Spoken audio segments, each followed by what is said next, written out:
আসসালামু আলাইকুম। আপনি সবাই কেমন আছেন?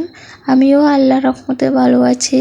আমার ভিডিওটি কাছে কিংবা দূরে, দেশ কিংবা দেশের বাহিরে যারা দেখছেন তাদেরকে অসংখ্য ধন্যবাদ।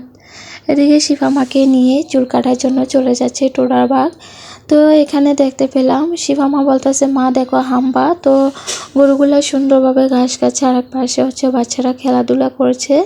তো একটু ভিডিও করে নিলাম, আমি শিফা মা সবাই মিলে একটু বাচ্চাদের খেলাও দেখছি।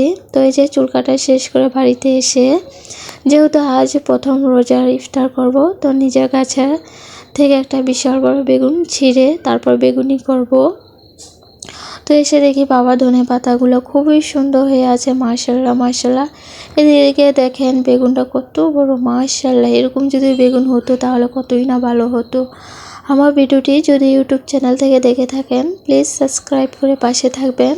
আর পুরাতন আপু ভাইদেরকে অসংখ্য ধন্যবাদ। দুই চুলায় ভাজা পোড়া করছে, দেখেন একটাতে বেগুনি আর একটাতে হচ্ছে পেঁয়াজু। আজকের ব্লগ ভিডিওটি আপনাদের কাছে কেমন লেগেছে সবাই কমেন্টের মাধ্যমে জানাবেন। আজকের ভিডিও এই পর্যন্তই। আল্লাহ হাফেজ।